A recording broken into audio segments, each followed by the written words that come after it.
il n'a pas fait. S'il a bien suivi tout, 12 ans, il n'a pas fait. Donc imaginez, un enfant de 4 ans peut aller au marché, faire marcher. Donc déjà, un an même, les parents sont déjà fatigués de te prendre soin. Vous voyez?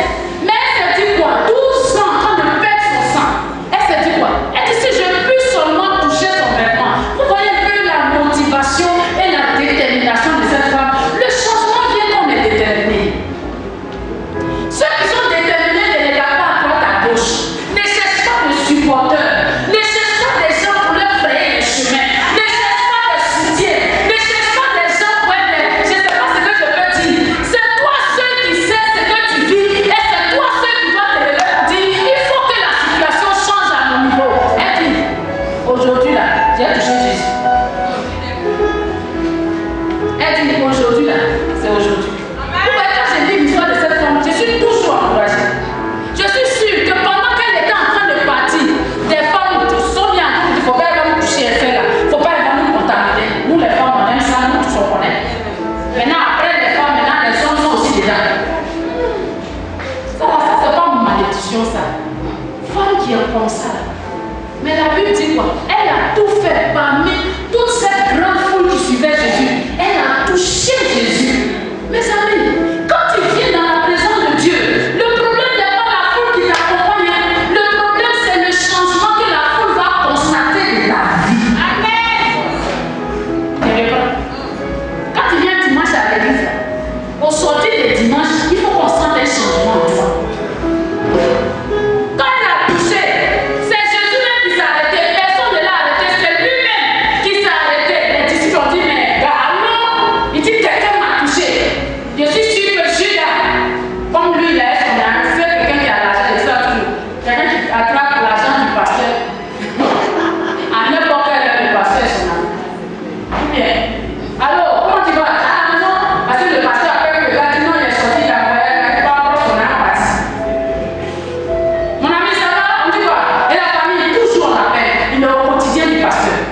Donc, Judas a dit, mais mon ami, beaucoup de gens autour de toi qui ont pas dit qu'il t'a touché. Jésus dit quelqu'un m'a touché. Parce que la manière dont la femme m'a touché Jésus était différente de quand les gens le touchent comme ça. Tu vois, en marchant, on peut le toucher. Jésus n'était pas aussi extraordinaire à la vue pour qu'on ne pouvait pas le toucher comme ça. Mais la femme est venue le toucher, il dit quelque chose est sorti. Alléluia. Alléluia. Alléluia. Donc, ce soir est une opportunité pour ta destinée. Ce soir est une opportunité pour ton changement. Et là, je veux t'amener juste à comprendre, à te lever et à dire aujourd'hui, les choses vont changer pour moi. Aujourd'hui est le 4 décembre. Il reste encore combien de jours pour que l'année 2017 arrive? C'est que tu oublies, c'est que ceux qui sont contre toi ont déjà fait le projet de chaque jour. Mais moi, depuis un certain temps, je suis en train de parler au Seigneur. J'ai dit, Seigneur, de 2017, le premier jour jusqu'au dernier jour, ça soit un jour de jugement pour tous mes enfants.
Jusqu'à quand serais-tu dans l'ivresse?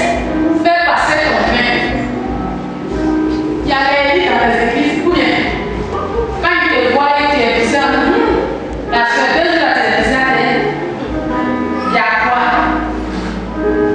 En réalité, tu penses qu'on est des regarde, mais toute l'église sait que tu es. Ou bien, tu es dans l'église, tu passes, tu salues les gens. Peut-être qu'il y en a qui n'ont pas salué, mais eux, ils ont ton adresse. Donc, quand ils demandent à côté, qu'ils voient qu'ils n'ont pas l'information vraie, ils viennent vers toi. Ils sèment le faux pour avoir le vrai. Mais je vais te dire une chose. En lui avec une fleur. Elle dit, je ne suis pas libre. C'est le poids de ce qu'il est dit. C'est ça qui fait qu'il est pas au final. On dit à l'église, il ne faut pas expliquer ton problème à tout le monde. Moi, c'est ça le principe. Mais souvent, quand les gens viennent vers toi, tu ne peux pas. Parce qu'ils ne savent pas ce que tu vis, c'est pourquoi on te traite de tout le monde. S'ils savaient ce que tu vivais, ils n'allaient pas te traiter de tout le monde. Et puis, c'est repris vite. Il dit qu'il faut aller à cette même époque. Tu vas avoir enfant. Alléluia. Alléluia. Alléluia. Pourquoi il a dit ça? C'est parce qu'il y a une fois, pendant que les gens sont en train de fêter, elle est en genoux devant, comment on appelle ça? La chair en train de pleurer le Seigneur. Peut-être qu'au départ, il n'a pas compris.